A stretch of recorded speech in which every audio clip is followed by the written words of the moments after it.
L'été et les récoltes sont déjà bien entamés et peut-être qu'il y a certains espaces dans votre jardin qui se sont libérés. Si c'est le cas, le mois d'août est vraiment propice à planter une panoplie de légumes qui vous permettront d'allonger la période des récoltes. Aujourd'hui, je vous présente notre top 6 des légumes à planter au mois d'août.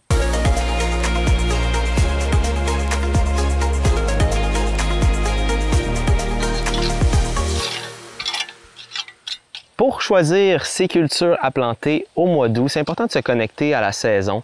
Donc, présentement, c'est le milieu de l'été, il fait très chaud, c'est très ensoleillé, mais il ne faut pas oublier que la croissance de la lumière, c'est derrière nous. Donc, on est vraiment dans une phase de décroissance de la lumière. Chaque jour, les jours sont de plus en plus courts. Et donc, malgré la chaleur, tranquillement, il y a de moins en moins de lumière et ça va définitivement affecter la croissance de nos plantes. Surtout celles qu'on va planter maintenant et qui commencent avec un très petit feuillage. Donc, ils n'ont pas beaucoup de panneaux solaires pour capter toute cette énergie lumineuse-là et vraiment croître. Donc, ça va définitivement influencer le choix des légumes qu'on va faire. Pour rappel, les cultures que je vais vous présenter, ça fait référence à des climats qui sont québécois, donc majoritairement au Québec. Si vous êtes en France, définitivement que vous pouvez planter ces cultures, mais vous pouvez en planter encore plus. Votre éventail est probablement beaucoup plus grand. Mais donc ici, je me trouve en 4B, en zone 4B. Et par rapport aussi à la considération du moment de l'année, il ne faut pas oublier que à la fin octobre, approximativement, on va vider l'intégralité du potager. Et fin octobre, ça peut sembler très loin, mais en fait, il reste le mois d'août, septembre et octobre. Donc, il nous reste environ 90 jours avant de vider intégralement le potager.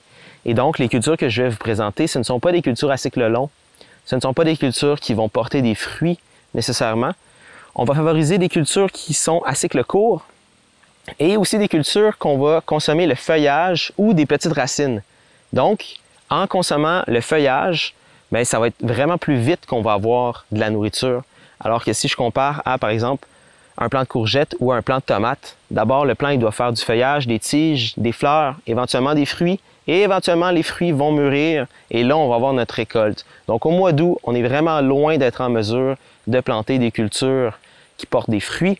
On veut vraiment se concentrer sur des légumes feuilles à cycle court et des petites racines aussi. Donc, le premier légume à planter au mois d'août, le numéro 1 de nos favoris, c'est le pak choy. Le pak choy, plusieurs personnes l'appellent même le bok choy. Ici, j'en ai un plateau qui est prêt parce qu'on va en planter dès cette semaine, exactement ici en plus. Donc, nos pak choy, on les a démarrés en transplant déjà dans notre petite pépinière à l'intérieur de la maison. Et là, nos plants ici, bien, ils sont prêts. Je vais vous en sortir un. Ils sont vraiment beaux.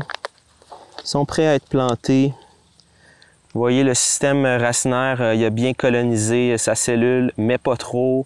On a un plant qui est d'un beau vert, une belle couleur.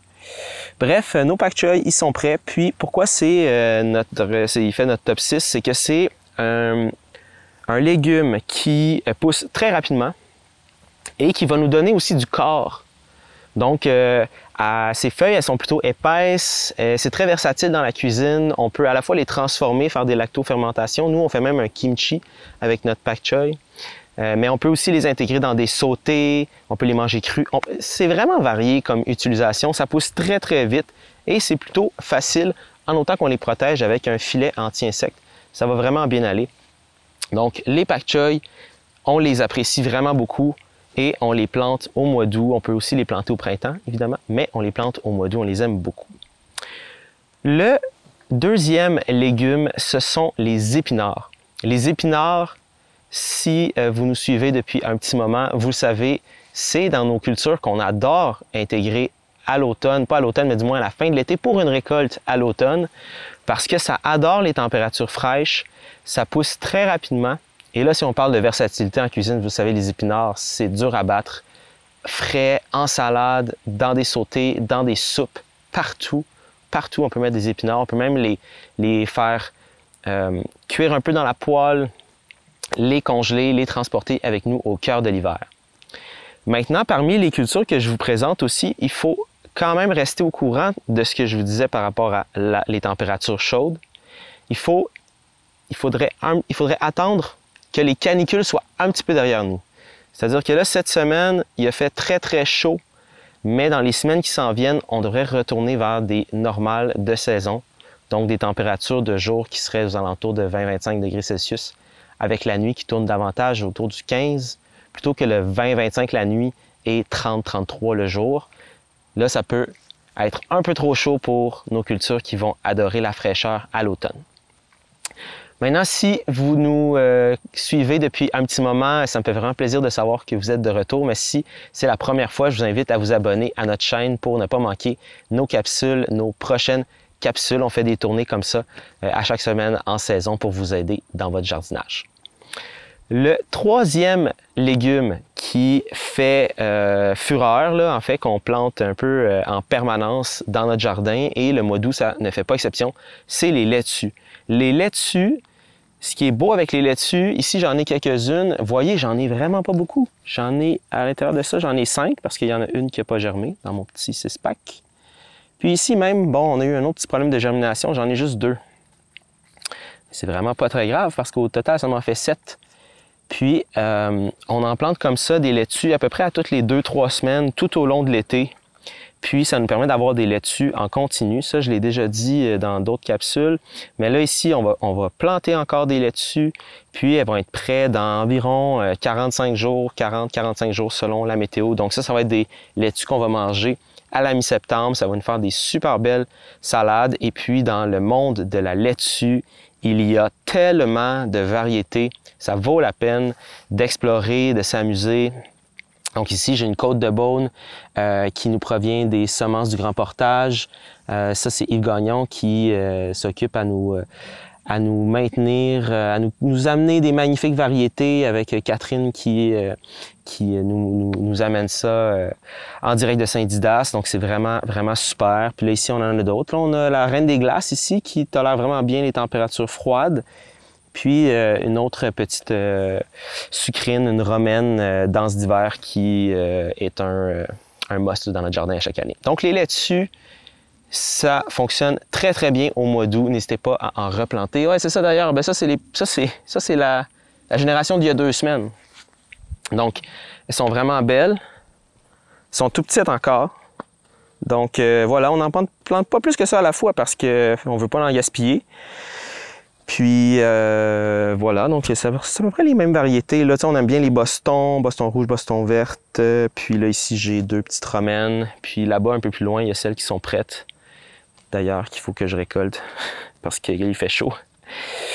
Donc, c'est ça. Maintenant, le 4e légume, c'est les radis et les rabioles. Les radis, les rabioles, on les adore au printemps, mais à l'automne, ça ajoute vraiment un beau petit kick dans tous nos légumes à l'automne. Même si vous faites des lactofermentations, si vous faites des transformations, les petits radis rouges, le petit piquant, ça va vraiment être génial. Encore une fois, ça va dépendre des régions, mais n'hésitez pas à patienter jusqu'à la mi-août environ, selon, regardez un petit peu la température qui arrive devant vous. Idéalement, il ne ferait pas 35 degrés quand vous semez vos radis. Ça ne va pas bien germer. Ensuite, le mesclun. Le mesclun, moi quand je dis mesclun, là, ça veut dire plein de choses, là, mais du mesclun pour moi, là, ça fait référence à toutes sortes de verdurettes, des légumes feuilles, qui peuvent autant être de la roquette, du kale, du bébé kale, du kale qu'on va semer très très dense et on va récolter les feuilles là, grandes comme une paume de main, grandes pour que vous n'ayez pas à le couper dans l'assiette pour le manger. Donc, pour moi, du mesclun, ça fait référence à ça. Et ça peut être plein de mélanges de brassicacées. Des fois, chaque semencier a ses mélanges de mesclun, mélange de crucifères de luxe, mélange de ci, mélange de ça. Pour moi, c'est toutes des verdurettes, tout ça. Et donc, ça aussi, ça se sème au mois d'août. Vous pouvez même en semer à 2 reprises. Idéalement, dépassez pas trop la fin août parce que ça se peut que vous n'ayez pas le temps de les récolter avant qu'ils s'agèlent. Encore une fois, ça va dépendre du mois de septembre qu'on a. Et puis, le 6e, c'est la coriandre et la nette. La coriandre et la nette, on peut les semer facilement aussi à cette période-ci. C'est des aromates qu'on consomme le feuillage finalement. Donc ça, c'est quelque chose qu'on apprécie et qui pousse très rapidement. Donc, À l'automne, si vous planifiez vous faire un party tacos avec vos amis, c'est toujours cool d'avoir de la coriandre. Donc, semez un petit rang de coriandre dans votre jardin en pensant à votre futur souper. C'est toujours apprécié. Puis si vous avez maintenant une abondance de petits cornichons, vous pouvez encore semer de l'aneth pour bonifier vos transformations, vos concombres à l'aneth.